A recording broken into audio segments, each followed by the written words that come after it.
People taught you that power must be proven. Talk, explain, win, respond, argue, as if strength is just verbal speed.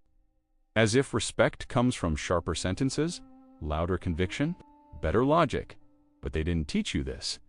In some situations, the moment you enter an argument, you may already be losing, because arguments rarely begin with reason. They begin with ego, and when ego takes the wheel, power retreats. Your mind stops asking what's true and starts calculating, how do I look? The moment your attention shifts to image management, your position weakens. Niccolò Machiavelli doesn't treat human relationships like a courtroom for truth. To him, it's a power stage. On that stage, people don't measure who is right. They measure who holds position, who stays calm, who needs less, who doesn't have to prove anything, who remains unshaken. An argument is one of the most common traps on that stage. Because the second an argument begins, balance breaks, and when balance breaks, the one who loses is often the one who tries harder, explains more, and scrambles to keep up. When an argument starts, two things happen at the same time. First, without realizing it, you enter the other person's tempo. They choose the topic, they set the frame, they pick the timing. And you step onto their ground by reflex, because you feel you must answer. That is the first invisible step backward. Second, observers don't see your strength. They see your defense, because the visible image is simple. A claim was made, and you are responding to it. The person who responds has already treated the claim as worthy. The defender rarely looks above. The defender looks like someone who accepted the other person's right to judge. The human mind is primitive in one way. It assumes the strong don't need to explain themselves. It feels that the strong aren't pulled into debates. It senses that power doesn't chase. So, even if you build the best argument in the room, it doesn't automatically lift your status. It simply turns you into a more visible defender. And here is the uncomfortable truth. Arguments are often not about discovering truth. They are about shifting position. One person wants to climb. The other wants to pull down whoever is above. And most of the time, the pull down wins because the arena of argument is built to drag the higher position into the mud. The person below has less to lose. The person above has something at stake. That's why argument is an equalizer. It takes you from where you stand and drags you into the center. It makes you ordinary, and power doesn't live in ordinariness. Power lives in distance. Power lives in the courage to refuse the arena everyone runs into. People immediately object. So what do we do when there's injustice? Stay silent in the face of misinformation. Never respond to slander. Here is the critical distinction. Not everything deserves an answer. Not every word deserves recognition. Not every attack earns a response, because every response ties you to that place. The moment you enter an argument, you don't just give your words, you give your time, your energy, your attention, and most importantly, you hand over your mental center. Now your mind is inside their game. What should I say? How do I appear? Did I make a mistake? How do I fix this? This is where power begins to transfer. Real victory is often not winning the game, it's refusing to play. Because when the game never starts, there is no winner and loser, but there is someone who kept position. And in the long run, the one who keeps position is always the one who wins. This video won't romanticize silence. It won't teach you to retreat. It will show you something sharper. Sometimes not speaking is not weakness, it's position control. Sometimes not responding is heavier than responding, because silence creates a vacuum and the human mind can't tolerate vacuums. When you don't speak, the other person's mind starts working for you. Did it not land? Did they not care?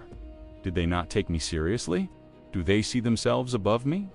Those questions can do more than 10 perfect sentences inside an argument. Because arguments inflate words, silence inflates meaning. Argument also exposes you emotionally. Your tone shifts, your face shifts, the defensive reflex appears. And once you become readable, you become manageable. The most dangerous person is the one who cannot be easily read, whose reactions aren't predictable, whose triggers aren't obvious, whose priorities can't be guessed. Predictability gives people a steering wheel. That's why refusing arguments isn't escape. It's selectivity. It's saying, my energy is limited and I don't spend it on everyone. People don't analyze that consciously, but they feel it. And what they feel is this: be careful with this person. Over time, you notice a pattern. When you argue less, people test you less, push you less, provoke you less, because they don't want to chase reactions they can't get, and where they can't get reactions, they can't build control. The goal isn't to avoid every conflict. The goal is to know which arena is not yours, because not every argument makes you bigger. Many make you smaller. They force you into what anyone can do: explain, defend, prove. Anyone can talk. Very few can carry the discipline of not having to. So throughout this video, you'll lock in one idea. Not arguing is not passivity. It's a power choice. It's refusing the game. And when the game is refused, the gain is immediate. You stay where you are.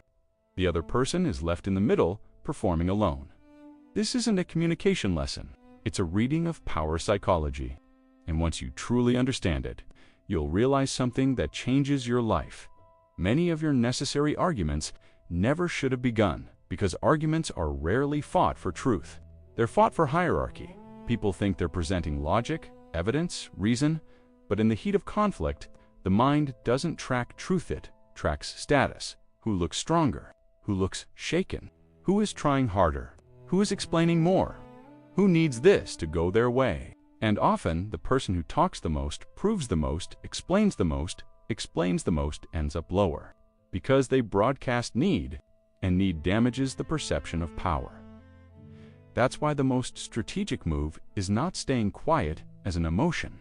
It's refusing the frame as a structure. Switch the topic, break the rhythm, close the stage, decline the invitation. Don't respond. These are wordless messages. And wordless messages often last longer than spoken ones. Remember, being right doesn't always elevate you. Sometimes it lowers you. Because to be right in an argument, you often have to bend, explain, defend, justify. But the person who holds position doesn't bend. They don't feel obligated to clarify themselves. Over time, they become right by default, because people read reality through position more than through argument. The strongest people in the room aren't the ones who talk the most. They're the ones who explain the least, not the ones who defend the most. Those need defense the least, because defense is an admission that the attack is legitimate. And what you treat as legitimate grows. What you refuse to validate shrinks. When you stop feeding arguments, the tone around you changes. People choose words more carefully. Their provocations fade. Their tests slow down, because they don't get the automatic reaction they were fishing for. And here's the advantage: you can't win through debate. You gain space without a fight. If this perspective clicked, stay here, because in the next piece, we'll break down what's really happening when people try to pull you into arguments, the hidden motives behind the debate invitation, and how to neutralize the trap without saying a single word. Don't forget this. Real power doesn't persuade.